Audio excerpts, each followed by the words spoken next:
Welcome back to Salam Media. You're still tuned in to me, Salailo Mankwedire. And as we're leading up to the national elections, you'll realize that we'll be speaking to a lot of political parties that are going to be contesting the national elections, parties that, are trying to woo your vote, in the upcoming national elections. And joining us in a bit is going to be the uMkhonto weSizwe leader, Mr. Visvin Reddy. I think what's on everyone's lips right now, it's that infamous quote that he made. Maybe if you haven't seen it, I can just read it out for you quickly. Hear me very carefully, and I quote: "This country will be turned into civil war the day the MK party is not allowed to campaign and to be on the ballot paper. No one will vote. We will make sure that no one will vote." And this was a sentiment shared by MK party Visvin Reddy. We'll be chatting to him about this and a whole lot more about why you, as the electorate, should be voting the MK in the upcoming elections. How are their party preparations going into the elections? And there's just a lot. There's just a lot that we can unpack with Mr. Visvin Reddy and the MK party. But he's joining us via StreamYard. Mr. Visvin, thank you so much for joining us, and welcome to Salam Media. Thank you, Salino, and thank you to the viewers of Salam Media. Thank you for having me on your show this afternoon.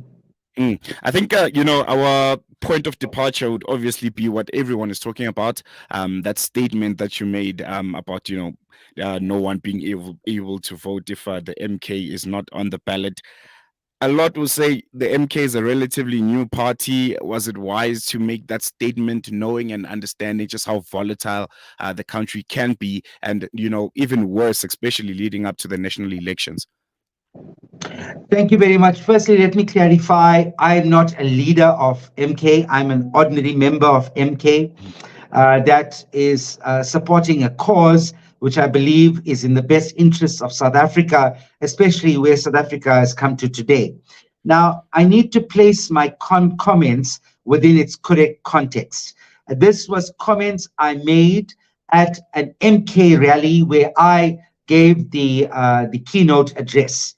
And in that, I spoke about President Zuma and his popularity in the country.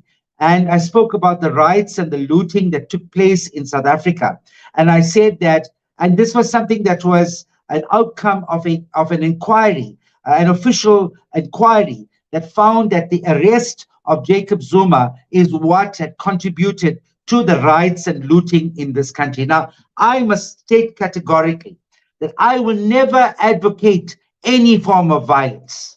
In fact, I believe that the elections in this country should be free and fair, where every South African should exercise their democratic right to be able to go out and vote for the party of their choice, provided, of course, that that party is on the ballot paper. Understand that South Africans are skeptical about our country's judiciary as well as other state-owned or state apparatus. And this is largely because of the way the ANC has been managing. Let's look at some incidents. One, the ANC recently was called out for its cadre deployment program, where people were sitting somewhere in a corner and deploying ANC cadres into key positions in the country. Who's to say that that same group is not appointing judges in the judiciary or appointing IEC commissioners? Bear in mind that South Africa's president is also the president of the ANC, President Ramaphosa, and he appoints the judge president of this country. He appoints the IEC. So people become skeptical. You blame them and wary. Now let's look at the ANC. What people from the ANC said about the ANC, so that you'll understand where I'm coming from. And I'm not here speaking on my own or speaking my own views. I'm a leader and a community activist for over 3 decades.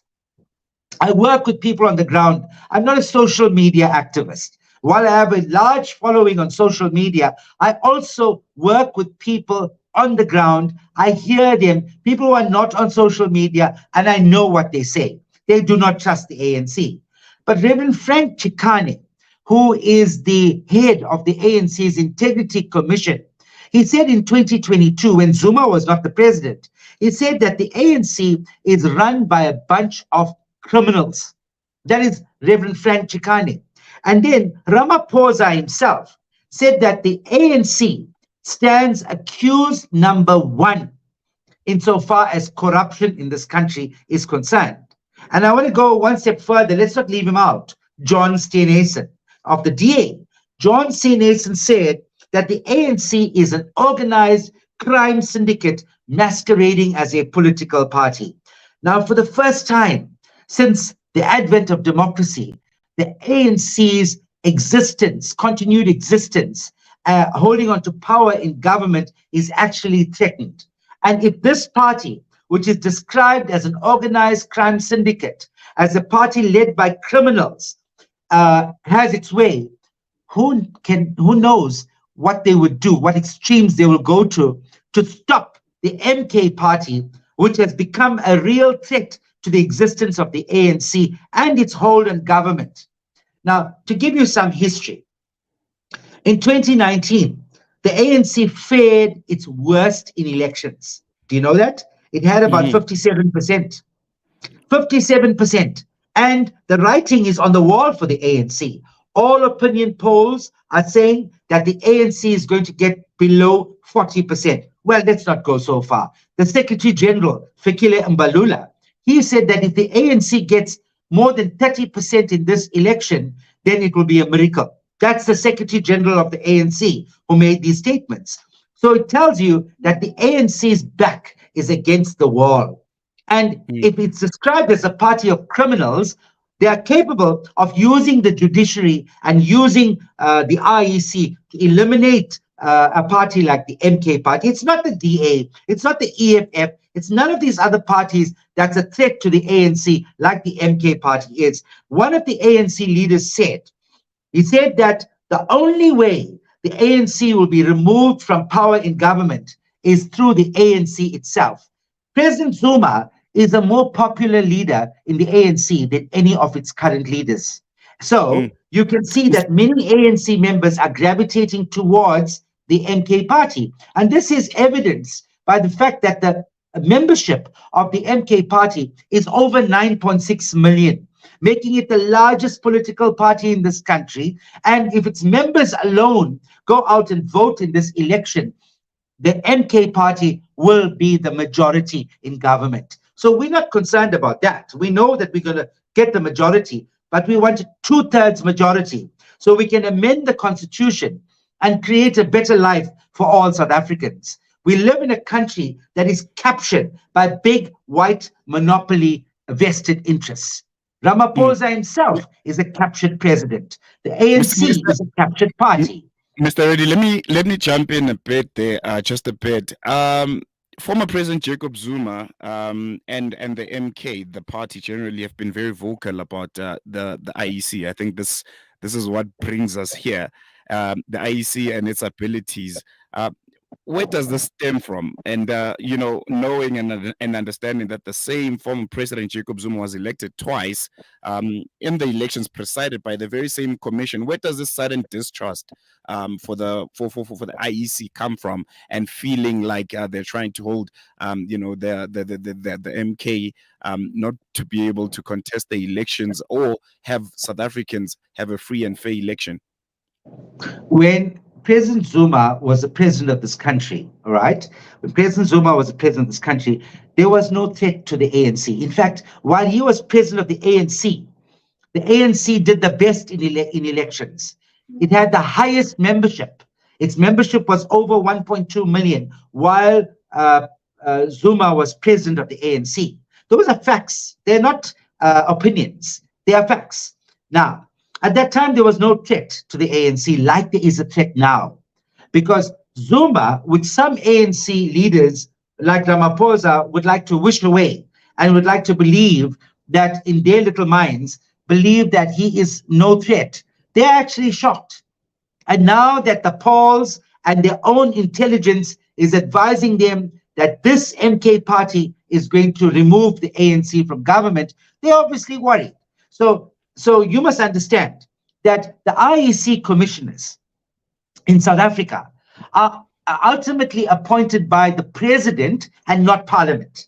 That's why when MK gets into government, and we have the majority in government, we will make sure that no one person, not the president, will be able to appoint such key institutions like the IEC, the judiciary, and things like that. Because how can you leave it in the hands of one man?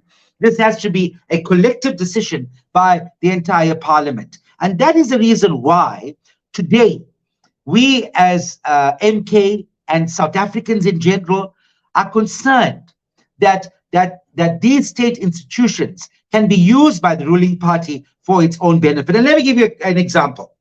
Let's look at when Ramaphosa went to court to seal the funding that he got from London business, from big business in this country for his CR17 campaign, which was an internal ANC election where he became the president of the ANC, and funders, private funders, actually funded him close to R1 billion. Now, that information, he went to court to seal it. Why? Why is it that he does not want South Africans to have access to this critical information? But the courts actually ruled in his favor. And you know, I would like to believe that the courts are unbiased, that they do not favor any individuals, that when we go to courts, that the courts will act, bring justice first. But we have had experiences. We've had experiences in this country where we've seen that this is not always the case, like has happened with the issue of the funders of the CR17 campaign. The second one is the Phala issue. Now, Ramaphosa, it doesn't take a rocket scientist. You can be just an ordinary citizen in South Africa. You will know that he was guilty. He actually got into a deal with foreign currency, not small money, big money, that he hid in his mattress in his Phala farm. What happened with that? It was pushed under the carpet by commissions set up by parliament. So the ANC used its majority to protect the wrongdoing of its president. Now, can we trust such a party to lead this country? Now, this is our concern as MK party. And then I can tell you this much. In terms of, let me go back to my statement, which has become a talking point of South Africans. And you know, there are some, look, I'm careful about who I take seriously and who I don't. There are some people I don't even bother about them because they obviously have a personal vendetta against me for whatever reason. They don't like the party I belong to. They probably don't support my views on politics, and that's understandable. It's accepted. You have a choice to support whichever party you want to. Go ahead and do it.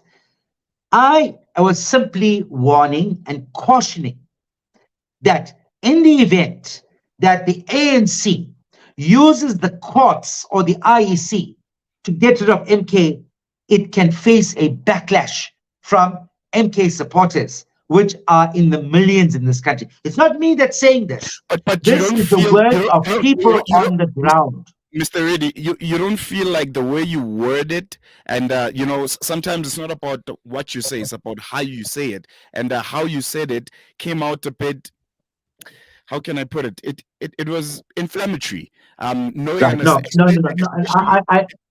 agree with you. In a province like the KZN, where it probably has one of the highest political motivated killings in the country, and also, you know, we can also go back to the July unrest, where it was just mayhem, and we know the violence and the instability that the KZN can become. It was still not wise. Wouldn't you agree? I fully agree with you, and that's the reason I gave a public apology.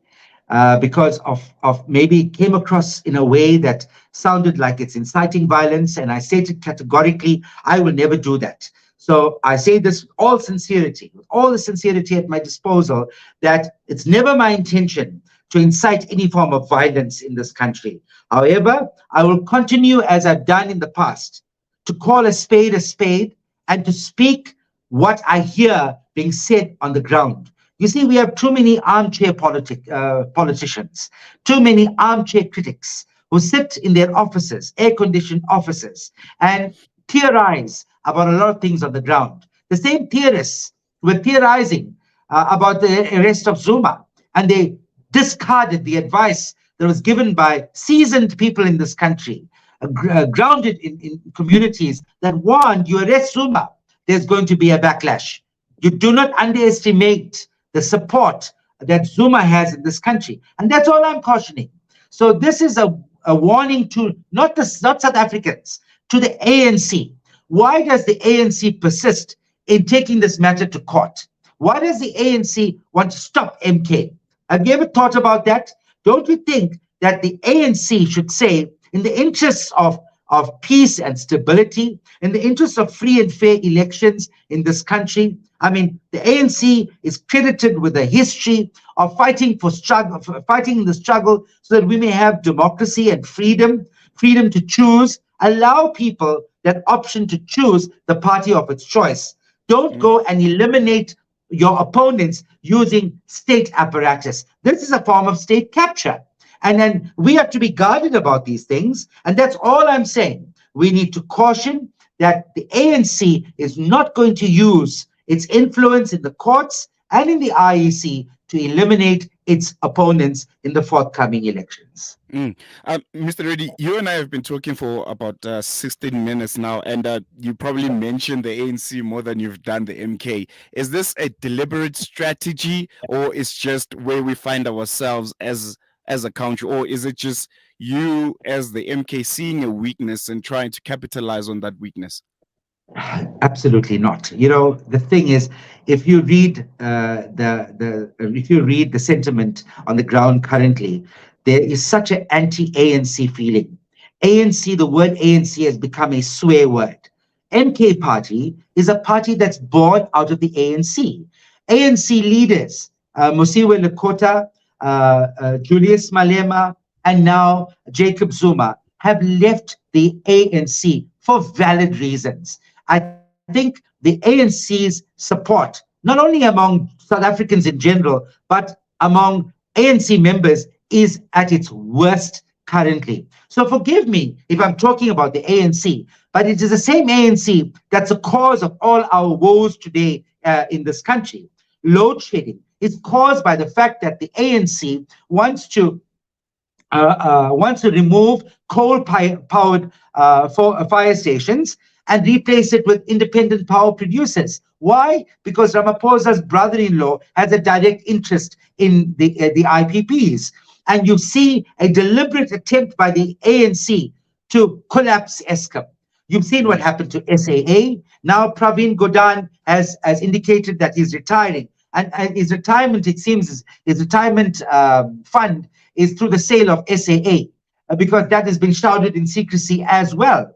So the ANC and its current crop of leaders are certainly compromised. And the plight of South Africans today, the fact that we have the highest youth unemployment in the world, the fact that our crime rate is the highest, third highest in Africa, and the fifth highest in the world, is that something we should be celebrating? Who is the cause of that?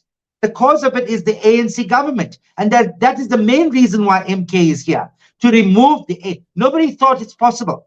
The DA campaigned, stop the ANC, vote the DA. Remember when it did that? But the DA in the last election only mustered up about 20% of the votes, 3.6 million, while the ANC had 10.3 million, less 4 million votes. And I will explain to your listeners and your viewers how the MK party is going to get a 2/3 majority in this election. And this is not a thumbsuck statement. It's based on facts and figures. The MK party has come out of the ANC. 10.3 million ANC voters supported the ANC in the last election, and the majority of them actually respect Zuma more than they respect Ramaphosa. This election is a race between Ramaphosa and Zuma. And South Africans are saying, under the Ramaphosa-led government, South Africa has become the worst it has ever been in every respect. More people are out of a job. Our economy is in the doldrums. Our fuel price is the highest in recorded history in the country. The cost of living has skyrocketed. Our taxes are gone even higher. Our students are finding it difficult to manage.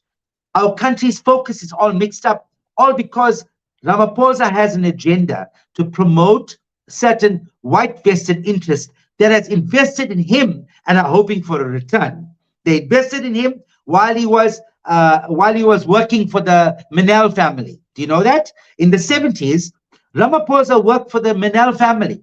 He has a close relationship with the Oppenheimers in this country. And this is something you cannot deny. It is a fact that Ramaphosa is closely associated with big white business that benefit from our country's resources. Now, this might be deep. It's very deep. But I want you to know this. And South Africans must know this. South Africa is a wealthy country. We don't live in a poverty-stricken country, but our people live in poverty because our wealth is taken away. It's in the pockets of just a few white families, and people like Ramaphosa have been bought off by these companies to protect them. So if you want to see radical change, if you want to see this country rescued from the clutches of white monopoly capital, the only hope for South Africans is the MK party. No other party. So the one I said, I will explain to you empirically how the MK I understand, but this is not a soliloquy. This is a conversation for us to have the questions that our audience might have. Yeah, there's a voice I cannot hear. It takes a while before I can hear you.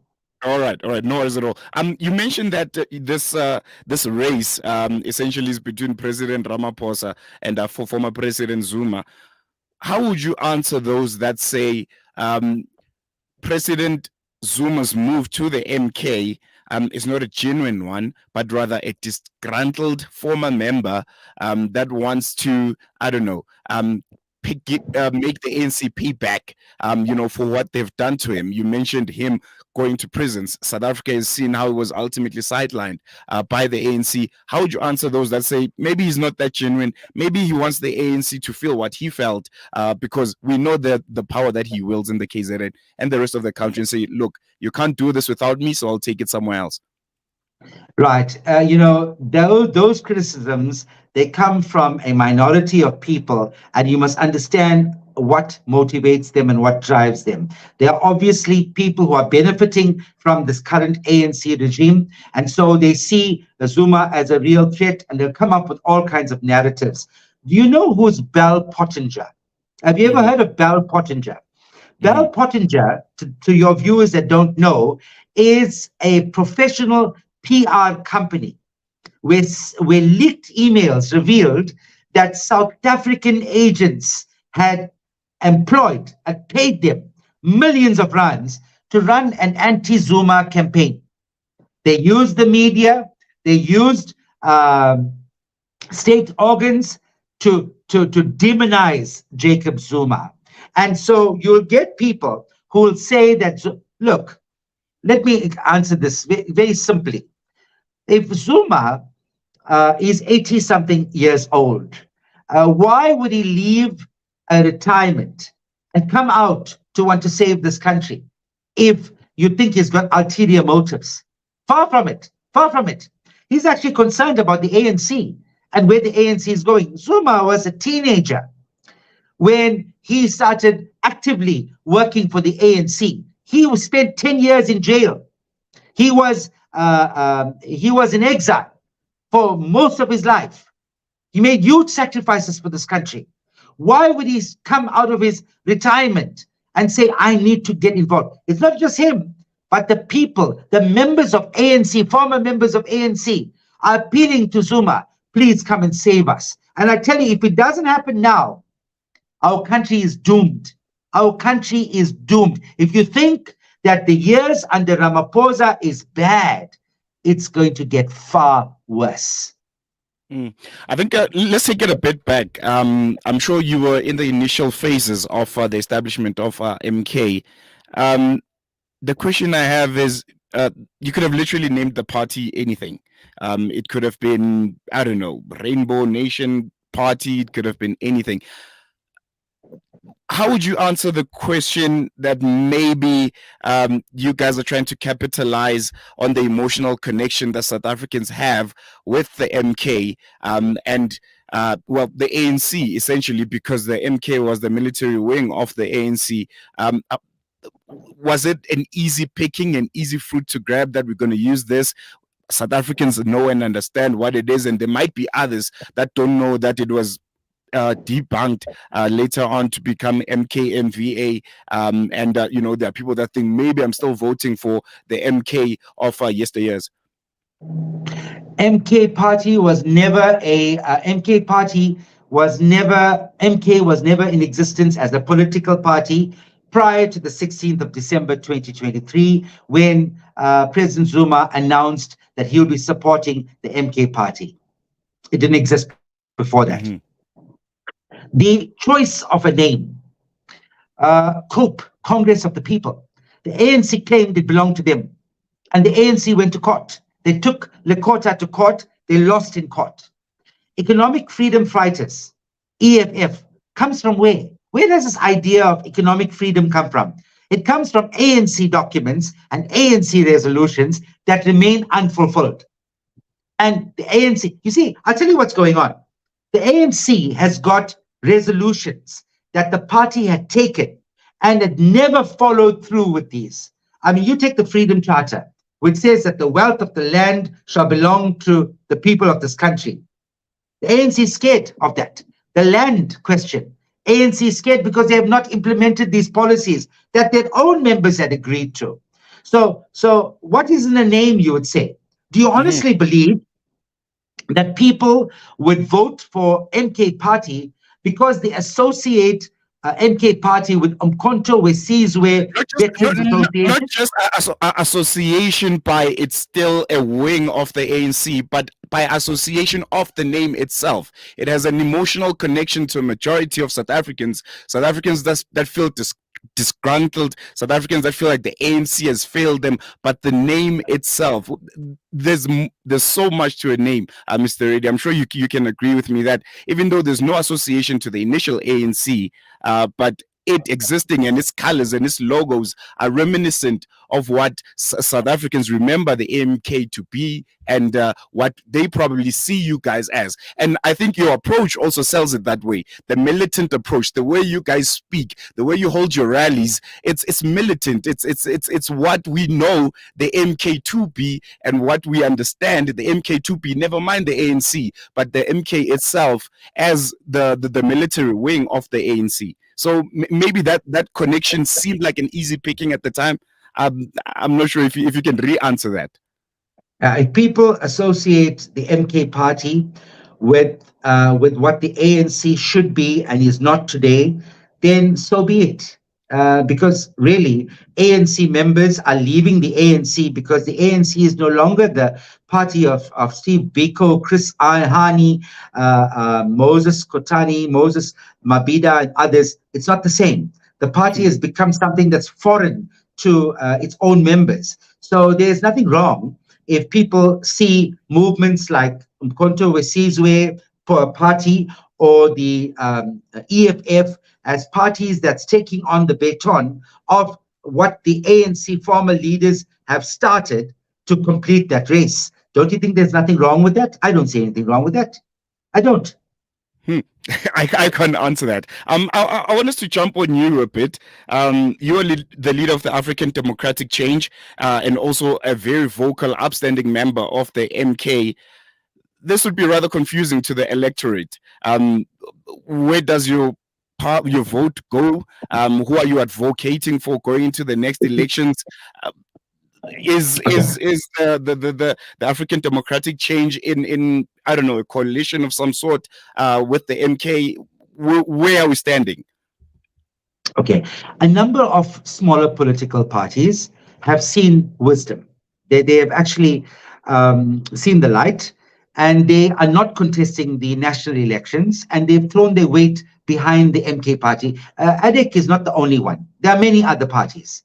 The AAAC party, which is synonymous with Mokoeng, the BLF, the African People, a number of parties, right? The reason for this is simple. The national elections is not about small parties. It's not about parties that get one or two seats. As ADEC, I could have contested this election, got myself a seat comfortably in Parliament, earned a salary for 5 years, and made no significant or any improvement to the lives of our citizens at all. Ask the DA. The DA has been in opposition. They're unable to deliver anything.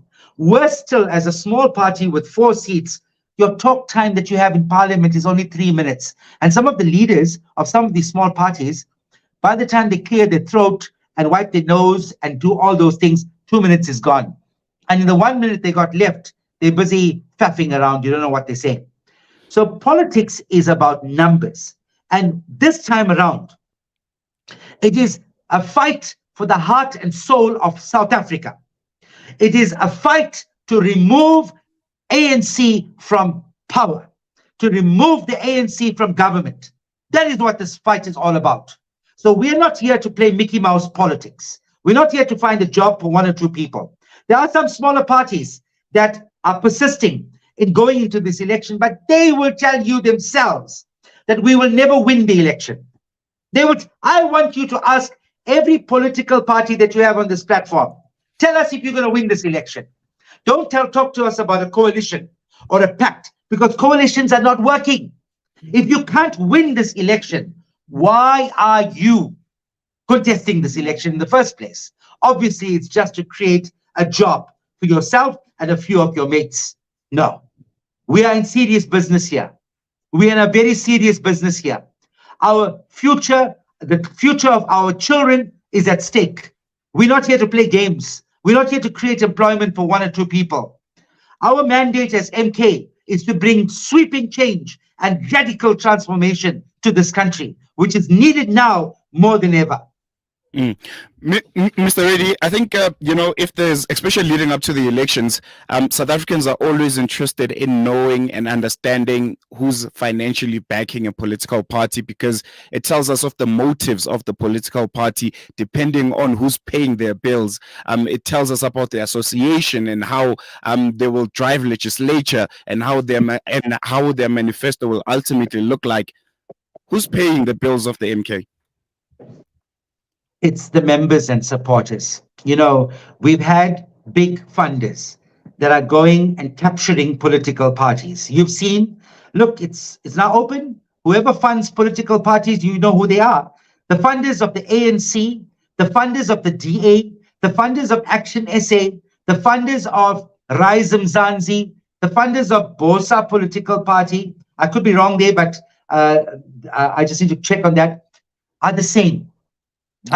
You're correct. It's the Oppenheimer family. Yes. It's all of that. If we wanted, as MK, we could have gone to, they offered us funding, but we would refuse to be a captured political party. Understand me about this. Our members buy their own shirts. That's how determined they are to make sure that MK wins this election. They love MK. They love Zuma. Mr. Reddy, I want to now understand the financial model, because it would be so easy, and it would be an easy way to get out of the question when you just say the party members are the ones paying for the MK. My friend, let me I want to understand how, in real terms, how does it look like? Do you have a crowdfunding? You work this out. We got 9.6 million members times 10 rands. How much is that? Simple mathematics. Is that the financial model? Are you saying it on record that 10 rands out of all the members are the ones that are funding the political party? Correct. I said our members fund this party. They buy their own shirts. They do the membership fees contributes to the party. We will not be held to ransom by some big funder who comes and owns MK. MK will never be owned or captured by any funder. It'll never happen. The reason we are in the predicament we are in today, Celino, is simply because political parties are being used as pawns by their funders. Their masters are their funders. They're puppets. They're really puppets in this whole thing. These funders, remember, nobody gives you money for nothing. Why would the Oppenheimers give Action SA, give them, I think it's 45 million, give the DA about 160 some odd million? Why would they fund these and give Rise Mzansi, I think it's Rise Mzansi, 15 million? Why would they give them money? You think they love these parties so much? They love the cause? No, it's an investment. They're looking at a return. And their return is very simple. It's to protect their interests in this country. They're so afraid that if MK comes into power, that we will get into their business interests and share the profits so South Africans can benefit. People in this country have become the most wealthiest in the world out of resources that they sell from South Africa. South Africa's resource, our gold, our manganese, our coal, etc. They become extremely wealthy, super wealthy out of this. And we are saying as MK that the people of this country should be benefiting. Why should our hospitals be in the state that they are in today? Why is it that we should be living in a crime-infested country? Why is it that our students cannot get better education? Why is it that we don't have free education from preschool right up to tertiary institution in this country? Not paid for by our taxes, but paid for by the minerals that's mined in the ground from our country. Like happens in the Middle Eastern countries, where they produce crude oil. Citizens of those countries benefit from the profits that they make from the sale of crude oil in the Middle Eastern countries. You know that? Mr. Reddy, I think let's bring it back to the elections. Never mind the statement that you made. I think you clarified it. You even made a public apology right here on this platform. What is the remedial action if the ANC wins that case against the IEC and the MK is struck off the ballot paper? What happens then? The remedial action is very simple. The ANC must withdraw that application. The ANC brought the application, right? Yep. It must know what may become the repercussions of their own actions. Don't blame people for reacting the way they would do. If you go and create a scenario where you antagonize people, the ball is in the court of the ANC.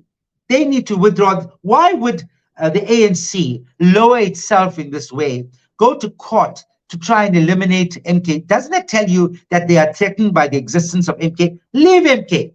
Let MK campaign. Let MK fight the election. That's democracy. What are the consequences that you're mentioning? What do you mean in literal terms when you're saying there'll be consequences?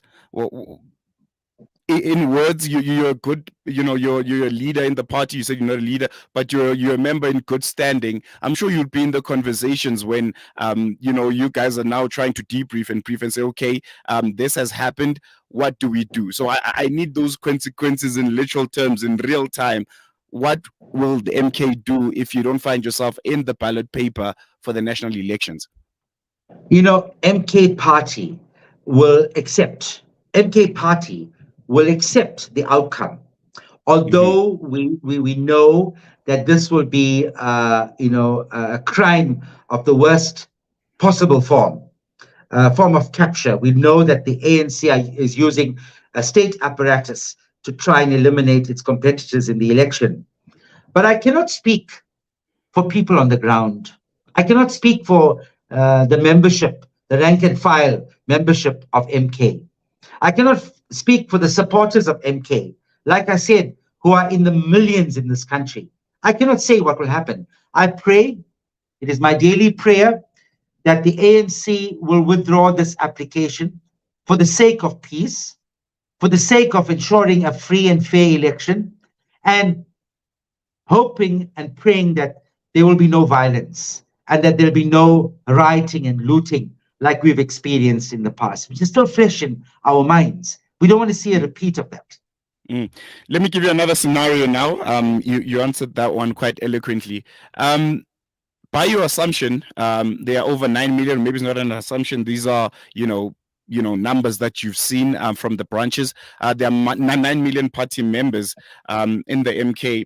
Are these voting members? And what happens if the IEC announces the results, that are not in the favor of the MK. We've seen with other parties, the other ones that were red, they would say we have such and such numbers, and then the results come out, they don't match the percentage of the numbers that they are quoting. If that's also the case with the MK, what do you do if the 9 million doesn't reflect the number of voters?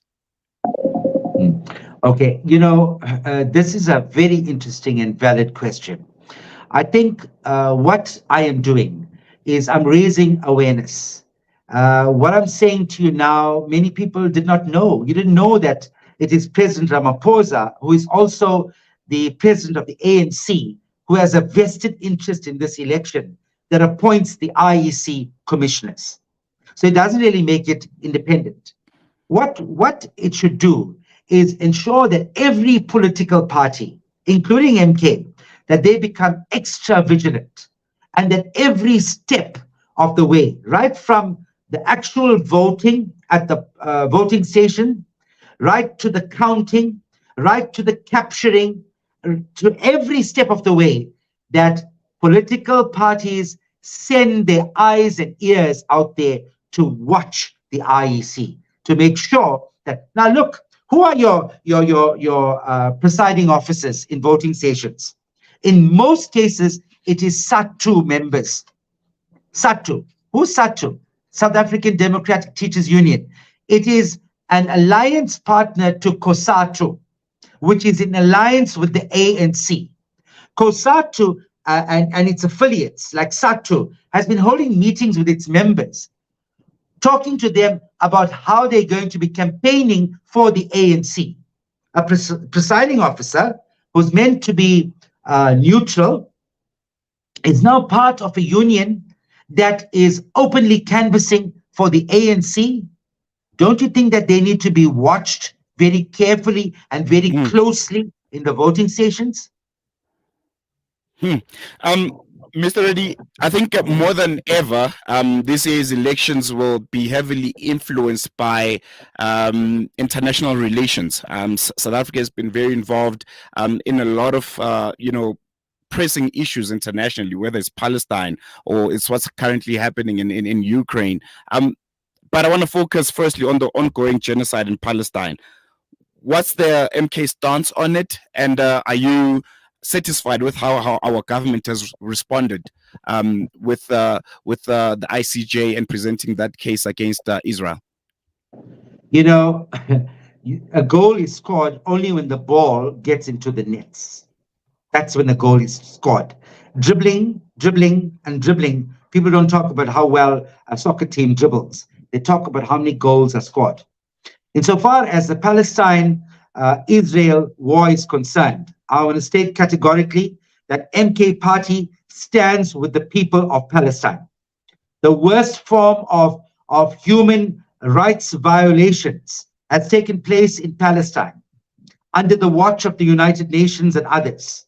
And we believe that more needs to be done. An MK-led government here in South Africa will do far more than just go to the ICJ. And you see that even after this so-called court victory, the genocide still continues in Palestine. We would go even a step further and send our troops into Palestine to defend the people of Palestine, to defend those innocent women and children who are being butchered and slaughtered by Israeli forces. That's what MK would do. And I hope I've clarified the position of MK insofar as Palestine and the Israel conflict is concerned. And just lastly, before I let you go, men are saying these elections might, wind down to coalitions. Which parties do you see the MK working with? Which parties do you see the MK not even, touching with the back end of a stick? Who are you willing to work with if it comes to that? If you guys make it to that position? Right. Number one, we're not talking about a coalition. We're talking about an outright win. We're not going into this election talking about a coalition. If I go into an election talking about a coalition, means I'm going in defeated already. Think about it. I'm already accepting that I will not win an election. MK is going into this election for an outright win and a 2/3 majority. Coalitions don't work. Every municipality, every metro where there's been a coalition, you've seen how these metros are falling to pieces, how you're seeing people that are totally incompetent. In Joburg, for example, they took somebody from one party, one member, two members, a small party, put them there as a mayor just because of numbers. It becomes a numbers game, not because they can truly make a difference. Now, coalition certainly in this country will be a disaster. So if there's any party that's marketing itself on the basis that it is going to form a coalition in order to run the government, run away from that party as quickly and as fast as you can, because that's a sure recipe to bring our country down to its knees. It'll create political instability like you've never seen. I'm just going to take a quick question from a listener here. Okay, it says there's no struggle credentials behind the head of the MK party. Is there an international force behind MK to destabilize the country? How would you answer that? One word? No. No. Yes. That's it. You're not going to break it down in any way. The MK's intentions are pure, and they'll be contesting the elections. Okay, you know what? You see, this person that asked that question, they're obviously trying to say something else. And I'm not going to give them the credit. I'm not going to give them space. I wouldn't do that. MK's intentions are simply to save South Africa, to create a better life for all South Africans, to do what the ANC was supposed to do in this country, but failed to do so because it became captured. There's no outside influence. You see, where this question is coming from, there are some critics who are spinning a theory around, saying that MK is actually another name for a Russian movement, and that Russia is behind the MK formation. Let me tell you something. Stop listening to ghosts. Do not listen to ghosts. MK is not a Russian front. MK is not funded by foreign countries. And please be wary of what you listen to and what you read on social media, because many of what's there, much of what's there is actually propaganda designed to undermine the MK, especially with its growing popularity and the very real threat it poses to the ANC in this country. All right. I think we're going to leave it there. Thank you so much, Mr. Reddy, for giving us insight into the MK. Wishing you all the best in the upcoming elections, and hope we'll catch up with you soon once you guys become national government, as you assume. Thank you. No, it's not what I'm assuming. It is a fact. MK is going to be the government after 29th of May, a majority government. Have a wonderful day. Thank you very much. You too. Yeah, well, there you have it there. Visvin Reddy, the member. He said he's not a leader of the MK, he's a member. Yeah, giving us insight on the MK leading up to the elections. You can catch the podcast of this very interesting interview with him on our podcast on SoundCloud. You can also go back to our social media to take a look at it. But for now, we're going to leave it there. From me, Salal, and the rest of the team is goodbye.